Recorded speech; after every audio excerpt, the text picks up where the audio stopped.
Alright, so Jake here with the DIA guys again. We're going to do a oil change on a 2011 Honda Pilot. Just a real quick service. This is a really cool vehicle to change your oil on because you can slide up underneath it and the drain plug is in a position where you don't have to jack the car up or anything like that. So no ramps, no jacks, no jack stands, which is awesome. So not every vehicle is going to be like that, but this is just a quick video of how to do it on a 2011 Honda Pilot. Alright, so here's the car, and you can see I got the car running. I actually just ran an errand with it and got the oil and a couple other things that I'm going to work on this afternoon on the car. I'll always like to get the engine oil really warm, up to operating temperature. For me, this does two things. It helps to get all the gunk and junk in there moved around and get it liquid, get it in the oil mixed up so you can get it all out of the engine. But also it helps it to drain fast too. The downside of this is that you got to be real careful because you'll burn yourself bad with the oil. So I like to, when you remove the drain plug, you just hold it in tight, and at the very end just pull it out quickly, and then the oil will go right into the drain pan. Anyway, I like to have the oil hot right when I make the oil change. So let's get up underneath the car and get ready to change the oil. Alright, well, we're up under the car now, and you can see I got my trusty, nasty drain pan, well used, in place. And on this particular car, it's a 3.5 liter Honda V6. Over here on the left side of the engine, you can see this is where the engine oil drain plug is located. So you have to be, like I said, you have to be real careful. Everything's hot if you do it this way. But I like to change the oil while it's hot, so that, like I said before, you get all the gunk out of the engine, and you also get it changes quicker. The oil flows really quickly as well. So also the oil filter is really easy to get to. It's right there, no problem. You can actually change the oil in the filter without even having to move the drain pan. So I don't know if this Honda was engineered this way, but that's pretty smart if they did it that way. So let's get the tools and let's get going here. So I put my wrench on there, and I got my plug loose. What you're going to want to do is loosen it up and keep pressure on it. And it's hot. And the oil won't start flowing until it's way well out of there. Keep pressure on it and then pull it out like that. And you're going to get some on you. You might burn a little bit. Maybe you want to wear a pair of gloves. But that's the way you do it. See, the oil's flowing fast. Getting all that gunk out of there.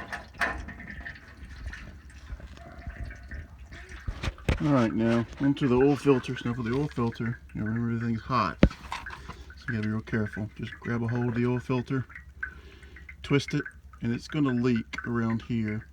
And what I typically do is just let it leak. Let all the oil come out of the system, and then it'll stop. Then you're gonna need to wipe it off, and then you can pull the oil filter off and get it out of there. Now you should be able to just grab a hold of this and twist it and it come off. Sometimes you have to use a oil filter wrench, that would fit on the bottom here, or a strap wrench. You can use that too.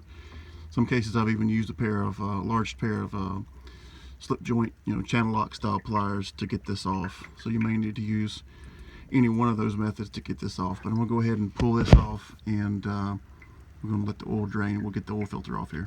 All right, so you can see I got the oil filter loosened, and it's draining oil around the body of the oil filter. That's gonna happen. Just let it drain for a little while, and let your engine oil keep draining too. The longer you can let that drain, the better off you are, just to get all the old oil and dirt and sludge and stuff out of the crankcase of the engine. All right, so then clean the oil filter off and get it loosened, and we'll put the new oil filter on there. All right, so here's the filter. See, this is this Honda Pilot. It takes in this case is a Fram PH7317.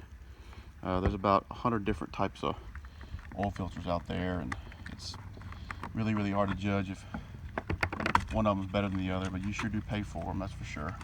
It goes from, this is about a $4 oil filter all the way up to a $12, $15 oil filter. I've just used these for years and they've worked good for me, so I just keep using them.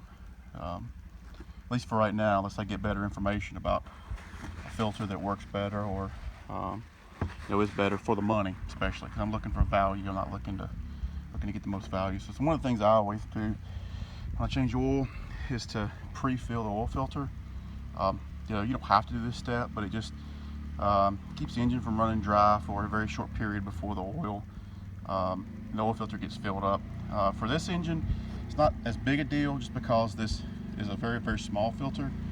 But if you're changing the oil on, say, a big diesel engine or some other kind of system engine that has large oil filters or a bunch of oil filters, it's probably going to be a good idea to fill that oil filter up prior to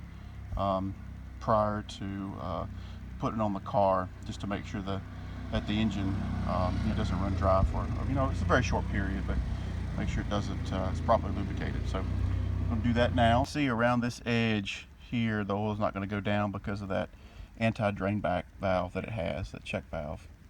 But you can see there in the middle, the oil's kind of low. So I'll just put some more oil in it until this fills up, and then lubricate this O-ring, and then it'll be ready to go back on here. Alright, so here we are back underneath the car. So additional step you're going to want to follow is to take a look at the oil mounting flange and just make sure that it's clean, number one, and that the old gasket is stuck to it, because I've seen some cases where that old gasket will be stuck to it, and you tighten your new gasket on there, it'll be double gasketed, and the it'll leak. As soon as you crank up your engine, it'll like have a huge oil leak. So you're gonna take a rag, clean that all off. Make sure you don't get any rag fibers or anything stuck to it, and get it all good and clean. Go ahead and tighten your oil filter. Now when you tighten the filter down, you screw it down until the filter touches the mounting flange there, and then turn it about another half, 3/4 of a turn or so, and it's good. You don't need to put a bear hug on it, just tighten up half to 3/4 after it seats. Alright, so let's do that. Alright, so that filter's installed there. Got it all cleaned up. My oil's still draining, but it's almost pretty much stopped. So we're going to go ahead and put in the plug and put in our oil. So let's get the plug. Same way with the plug. You want to install it tight, but you don't want to tighten it up too much, because get a good seat. Clean off your mounting flange there where your plug goes in. Clean the plug off. Make sure it's not got any dirt or anything like that you can put back in the engine in case you're changing your oil in a place where it's dirty or something like that where you're laying. But just make sure it's all clean when it goes back together. Clean engine's a long-lasting engine in the end. Okay, so once we get the oil drain plug in place and seated and tightened up well, we're going to go up there and fill the engine full of oil. So let's get the drain plug in. Alright, so we're back up here. We are putting oil in the engine. I've got a funnel here that allows you to measure how much oil goes in. So I like to do it this way, but this particular car takes 4.5 quarts of oil. And remember, we put some oil in it already in the filter, maybe about 1/4 quart, maybe something less than that. Typically I just go ahead and put about what it calls for, and then just check it, and it should be okay. So let's go ahead and fill the car up with oil. Alright, so crank it up, let it run for a little while. Let that oil circulate through the engine.